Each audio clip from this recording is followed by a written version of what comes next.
କେହି ଜଣେ ସୁନ୍ଦର କଥାଟିଏ କହିଥିଲେ, ଜଣେ ଲୋକଟିଏ ଯଦି ଖାଲି ବାସନ ଧରି ଆସୁଛି ଭାବନ୍ତୁ ନାହିଁ କି ସେ ମାଗିବାକୁ ଆସିଛି। ହୋଇଥାଇପାରେ ସେ ତାର ସବୁ କିଛି ଲୋକଙ୍କୁ ବାଣ୍ଟି ଦେଇ ଆସିଥିବ। ଗୋଟେ ବ୍ୟାପାରୀ ଘୋଡ଼ା କିଣିବା ପାଇଁ ବଜାରକୁ ଗଲା। ତାର ଗୋଟିଏ ଘୋଡ଼ା ପସନ୍ଦ ଆସିଲା। ସେ ଘୋଡ଼ା ବିକୁଥିବା ଲୋକଙ୍କ ସହ ମୁଲଚାଲ କରି ଶେଷରେ ଘୋଡ଼ାର ଦାମ ଦେଲା ଏବଂ ଘୋଡ଼ାକୁ ଧରି ଘରକୁ ପଳେଇ ଆସିଲା। ସେହି ବ୍ୟାପାରୀର ଗୋଟିଏ ବିଶ୍ୱସ୍ତ ଚାକରଟିଏ ଥାଏ। ସେ ନୂଆ ଘୋଡ଼ାଟିର ଯତ୍ନ କରି ଖାଇବା ପିଇବାକୁ ଦେଲା। ସେ ଲକ୍ଷ୍ୟ କଲା କି ଘୋଡ଼ା ପିଠିରେ ଗୋଟିଏ ସୁନ୍ଦର ଥଳିଟିଏ ରଖା ହୋଇଛି, ଯେଉଁଠିକି ସେ କେବେ ବି ତାଙ୍କ ବାବୁଙ୍କ ପାଖରେ ଦେଖିନଥିଲା। ସେ ତୁରନ୍ତ ସେ ଥଳିକୁ ନେଇ ସେଇ ବ୍ୟାପାରୀଙ୍କ ପାଖରେ ପହଞ୍ଚିଲା। ବ୍ୟାପାରୀ ଜଣକ ଯେତେବେଳେ ସେଇ ଥଳିଟିକୁ ଖୋଲିଛନ୍ତି ସେ ଆଶ୍ଚର୍ଯ୍ୟ ହୋଇଯାଇଛନ୍ତି, କାରଣ ସେଥିରେ ଅନେକ ହୀରା ଥିଲା। ଚାକର ଜଣକ ହଠାତ୍ କହି ଉଠିଛି କି ବାବୁ, ତୁମେ ଖାଲି ଘୋଡ଼ା କିଣିକି ଆଣିନାହଁ, ଏତେ ସାରା ହୀରା ବି ତୁମକୁ ମିଳିଗଲା।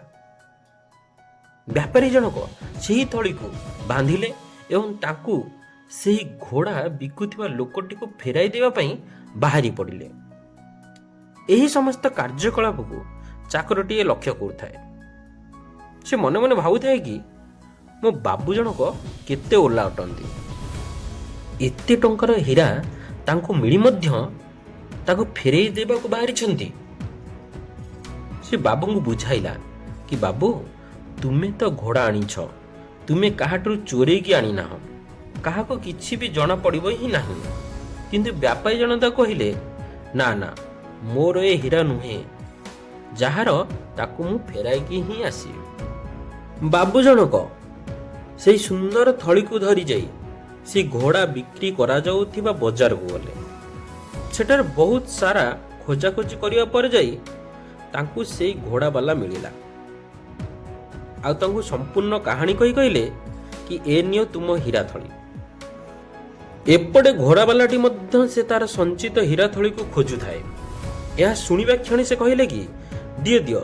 ସଙ୍ଗେ ସଙ୍ଗେ ଥଳିରୁ ହୀରାକୁ ହାତରେ କାଢ଼ି ଧରିଲେ ଏବଂ ଖୁସିରେ ମନେ ମନେ ଭାବିବାକୁ ଲାଗିଲେ କି ଯାହା ହେଉ, ଏ ଦୁନିଆରେ ଏମିତି ସଚ୍ଚୋଟ ଲୋକ ମଧ୍ୟ ଅଛନ୍ତି। ସେହି ଘୋଡ଼ା ବ୍ୟାପାରୀ ଜଣକ ଏ ବାବୁଙ୍କୁ କିଛି ଉପହାର ସ୍ୱରୂପ ଗୋଟିଏ ହୀରା ରଖିବାକୁ ଅନୁରୋଧ କଲେ, କିନ୍ତୁ ସେ ବ୍ୟାପାରୀ କହିଛନ୍ତି ନାହିଁ, ମୋର ଏହା ଆବଶ୍ୟକ ହିଁ ନାହିଁ, ମୁଁ ତ ତୁମକୁ ଫେରାଇ ଦେବା ପାଇଁ ଏତେ ବାଟ ଆସିଛି। ଘୋଡ଼ା ବିକାଳିଟି ବାରମ୍ବାର ବାଧ୍ୟ କରିବାରୁ ବ୍ୟାପାରୀଟି କହିଲେ କି ମୁଁ ତ ପୂର୍ବରୁ 2ଟି ହୀରା ଲୁଚେଇ ରଖିଦେଇଛି। ଏହା ଶୁଣିବା କ୍ଷଣି ଘୋଡ଼ା ବିକାଳିଟିର ମୁଖମଣ୍ଡଳରେ ବିଷଣ୍ଣତାରେ ପୂରିଗଲା। ସେ ରାଗି ଯେ କହିଲେ, ମୋତେ ନ ପଚାରି ମୋ ଜିନିଷରୁ ତୁମେ କିପରି କାଢ଼ି ନେଇଛ।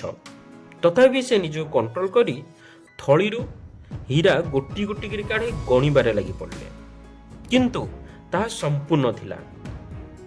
ସେ ସେହି ବ୍ୟାପାରୀକୁ ପ୍ରଶ୍ନ କରି ଉଠିଲେ କି ସମ୍ପୂର୍ଣ୍ଣ ହୀରା ତ ଏ ଥଳିରେ ଅଛି। ବ୍ୟାପାରୀଟି କହିଲେ, 2ଟି ରତ୍ନ ବା ହୀରା ମୋ ପାଖରେ ରଖିଲି, ଗୋଟିଏ ହେଉଛି ମୋର ସଚ୍ଚୋଟତା, ଆଉ ଗୋଟିଏ ହେଉଛି ମୋର ଆତ୍ମସମ୍ମାନ ବା ସେଲ୍ଫ ରେସ୍ପେକ୍ଟ।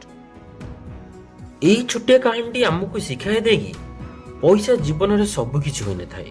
ତୁମର ସଚ୍ଚୋଟତା, ତୁମର ଆତ୍ମସମ୍ମାନ ହିଁ ତୁମକୁ ସଠିକ ବ୍ୟକ୍ତି ଭାବେ ପରିଚିତ କରାଇଥାଏ। ପଇସାର ଭୂମିକା ତ ଜୀବନ ମଧ୍ୟରେ ବହୁତ କିଛି ହୋଇଥାଏ, କିନ୍ତୁ ସବୁ କିଛି ହୋଇନଥାଏ। ଜୟ ଜଗନ୍ନାଥ।